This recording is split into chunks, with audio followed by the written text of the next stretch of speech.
Okay, so up next, we have Julien Dubois. He's going to talk to us about securely deploying your applications to Azure Spring Cloud. So take it away, Julien. Thank you, Brian. So we're going to develop a Spring Boot application and deploy it to Azure Spring Cloud, of course, and we're going to see how we can secure it using authentication and authorization in the cloud. So let me just introduce myself. I'm Julien Dubois. I manage the Java developer advocacy team at Microsoft. I'm well known in the Java world as the creator and lead developer of the Jeepster project. And I'm also a Java champion, like Brian, by the way. And you can follow me on Twitter at Julien Dubois. What we're going to build today is an app to alert people when there is a weather issue, because we're in 2020, so it's useful now. That app will use, of course, Spring Boot, and is going to be deployed in a production-grade environment, Azure Spring Cloud, and it will be secured with AuthN, which is the usual standard to secure applications, and it will be done with Azure Active Directory. So let me get started. I'm going here to start.spring.io, which is the best place to start your Spring Boot application from scratch. And I'm having all the default options here, like Java, latest version of Spring Boot. And I'm going to add a few dependencies to create my app. So the first dependency I want to add is web. It's going to be a web app. I'm going to have also some HTML. I'm going to use Timeleaf, which is a template engine. As I want to secure my app, I'm going to use Spring Security, and I'm going to add AuthN. So at the moment, I have not added any Azure-specific configuration. I'm just going to add one now. It's already included in start.spring.io. It's called Azure Support. It's just going to give you a bit of material, which gives you the version numbers of the Spring Boot jars that you can use with Azure. So I'm just adding it now, and we're going to see what we can do with it afterwards once my project is generated. So let me just generate the project. Okay, it's downloaded. I'm going to open it up. The project is here. Let me open it up with IntelliJ. Here is my project. So that project, of course, is very simple. And if I go to my pom.xml, we can see that I'm using Azure version 2.3.3. So that's the latest version, of course, of the Azure bill of material. And we've got here some jars, well, the ones that I've asked for. So for security, for web, and of course for Azure. I can already run my app. If I click here on run, I can have a look at the running app. Let me open it up here on localhost.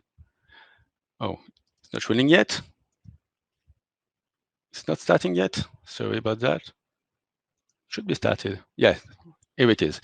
So that app is running. It's secured. You can see that it's asking me for a username and a password, but that's not doing much for the moment. So what I want to do first is secure it better. So instead of just having a login password, which are hard-coded into the app, like it's the case now, I want to connect my app to Azure Active Directory. So Active Directory is, of course, a very well-known system from Microsoft. Most companies have it, what we call the B2B version. So you have Active Directory inside your company to secure all your business apps. So it's already validated inside your company, and you can use it for your Spring Boot app.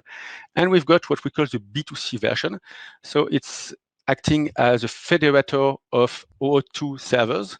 So you can, for example, authorize people using a Gmail account or GitHub account or LinkedIn account. And then Active Directory will federate those accounts and will allow you to authenticate through them into your app. And that's what I'm going to do right now. So just to show you how easy it is, we're going to code this. So I'm going to do two things here. First of all, I'm going to add a new dependency because here my Azure Spring Boot Starter was just adding, I would say, the version numbers of Azure. And now I want a specific Spring Boot Starter, which is Azure Active Directory Spring Boot Starter. So the name is self-explanatory, of course. And I'm going to configure it. So I'm going to go to my application.properties file. And in that file, I'm going to copy-paste 4 properties that I've prepared before. As you can see here, I'm configuring, in fact, 2 things. I'm configuring here my tenant ID, so that's the name of the node of Active Directory that I will use. And then I'm configuring a client ID and a client secret. So that's basically the login and password to my Active Directory server that my app will use. Now that I've got this, I can just restart my app, stop and rerun. And that app will automatically connect to an Azure Active Directory server that I have just configured before, in which I have configured this login and password. And we're going to see that instead of having this pop-up, if I restart, now I have a new page arriving, which is login with OAuth 2.0 with Azure. I didn't code that, it's already included. Of course, you can customize it to make it look better. And if I click here on Azure, now I can log in using different password. Here I've got my own Microsoft password for my company, and here I've got my personal password from Gmail, so I can log in here using my Gmail account.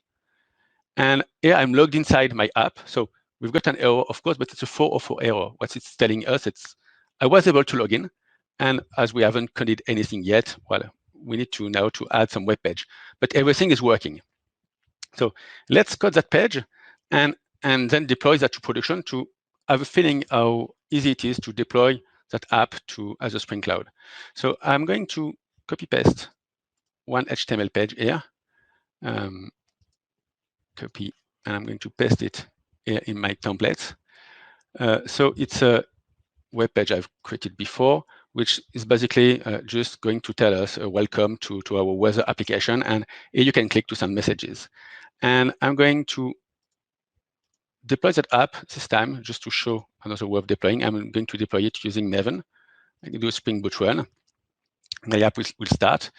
And now when I come back to my app here, instead of having the white label error page, if I restart, I'm going to need to log in again because I stopped my server.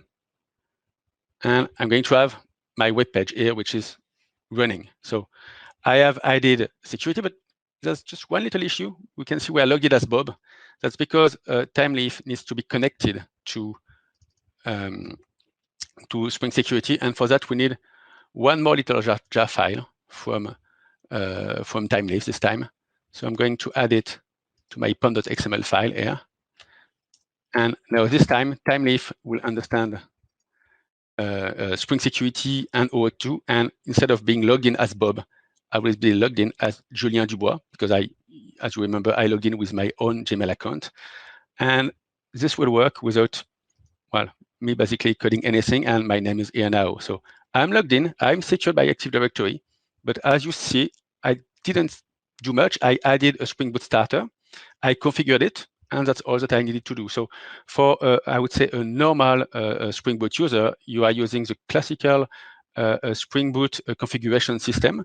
Add a jar file, configure it in your application properties, and you can do all the tricks that you are used to do with application properties file. And that's it. And you're using a nice Azure service. You're going to be able to use many other Azure services that way. So just after this presentation, you've got Josh Long, who will be doing a demo on Spring Boot starters, and you will see that there are many more Spring Boot starters working the same way to improve your application using services from Azure. And well, we're going to show another one just afterwards, just to show how you can improve your app. So my app is ready. Now I would like to deploy it to production. And for that, I'm going to use, of course, Azure Spring Cloud. So in my Azure portal here, I have created a few services. And I'm going to go to my Azure Spring Cloud instance here. So my Azure Spring Cloud instance is already running, and I've got one app, which is here, hopefully. It's going to appear. Well, here's my app. And I'm going to deploy the app that I've just generated inside this Spring Boot, this Spring Cloud cluster. So let me go to the command line to show you better how it works. So I've already generated my app and run it on localhost. Now what I want to do is, I want to deploy it on Azure Spring Cloud. And so for this, I'm going, sorry, download demo. and I'm going to use the following command line. Let me put it a little bit bigger for everybody. So what I'm doing here is I'm doing, again, Maven to package my app into a jar file, and I'm going to send it to the AZ command line and tell it to deploy my app to an instance which is called weather, which is this one. And so let me run it because it takes a couple of minutes. It's going to take my compiled jar file, package it into Azure Spring Cloud, and deploy it into production. And we're going to be able here to see the logs of that deployment. There are two ways, in fact, to do that deployment. You can either upload the jar file, which is what I'm doing right now, or you can just send your source code, and then Azure Spring Cloud will build it and deploy it for you. The two options basically do the same in the end. If you send the source code, it's probably easier for you, and the build might be more efficient because we do some improvements on our side. But if you do a jar file like I'm doing now, well, you've got more control, and it might be a little bit faster. That's why I'm doing it right now, because I've got a fast laptop. Of course, now we would like to have some information about this deployment. Let me show you another tool. We've got, of course, the AZ command line, which I have just used, but we've got also here a plugin. Well, we've got plugins for all the major IDEs, including this one, which is IntelliJ IDE. And if I go here to my Azure Explorer plugin, I can see all my Azure resources, including Azure Spring Cloud. I can have a look at my cluster. I can see my app, which is already running, and I can have a look, for example, at its log. So I can see my apps logs to see if everything is working fine. And I can do this from within my IDE. So different ways of working with Azure Spring Cloud. You've got the CLI, but you've got also here graphical tools, which are, of course, easier. So let's have a look. My app is already up and running. As you can see, it's been starting on the server. So if I go back here to my app and I click on this URL, I'm going to have the same app that we had on localhost, but this time it's running on, as you can see, on the web. So that's how easy it is to deploy my Spring Boot app to production. Now that we've seen those two things, securing and deploying to production, let's talk a little bit at how we can improve that application. There are two things here which are, of course, not finished. First one here, I had my secrets, which were in my application.properties file, which is, of course, a very bad practice, and you should not do that. If you want to improve this and secure those secrets, and so don't put that in your Git source code, well, you should use a service like Keycloak, like Key Vault. Let me type it here. And so there will be a section just afterwards about Azure Key Vault, which will explain how you can deploy your app using Key Vault to Azure Spring Cloud. And it's using basically the same mechanism as we just saw before. So it's a Spring Boot starter and some configuration. So that's very easy. Second thing that you might want to do, as you can see here, I want to send some messages to the web. Well, you will want to code some Spring Boot controller and probably deploy it, send your messages using a system like GMS. That's another session you will have a little bit later in today's event. And you will see that on Azure, we've got a service called Service Bus, which is now compatible with GMS. So you can use the good old GMS template from Spring Boot. Let me give you an example here. And you can inject your GMS template and send your messages using GMS like you used to do, I would say, 10 or 15 years ago using GMS. But today, you use it using Azure and the different services provided by Azure. So production is very easy because it's handled by Microsoft Azure. And as a developer, you just use a Spring Boot starter and the usual Spring Boot configuration file to have everything up and running very easily. So on your side, it's, I would say, development as usual, and even probably easier than usual. And for the production side, there's like nothing to do. You just configure Azure and everything runs in production very easily.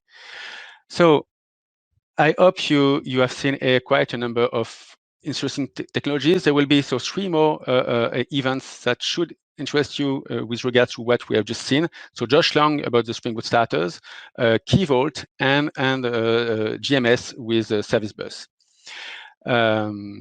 If you want more information on Azure Spring Cloud, of course, we've got a full documentation, and we've even got on Microsoft Learn a full learning path, a full module to explain you and teach you how to better use Azure Spring Cloud. Thank you. Well, thank you, Julien. That was a wonderful summary of deploying your apps securely to Azure Spring Cloud. Do you want to tell us a little bit about these links just to close up? Yes, thank you. So if you want more information on Azure Spring Cloud, so we've got a quick start on GitHub. We've got a workshop also available on Microsoft Learn. And of course, we've got lots of documentation. So if you want to learn more, well, I engage you to go and have a look at those different links. Also, if you want to have information about migrating your app to Azure Spring Cloud, we've got 3 links for Spring Boot, Spring Cloud, and Tomcat. By the way, I'm the one who did the first 2 quick starts. So if there is any bug, don't hesitate.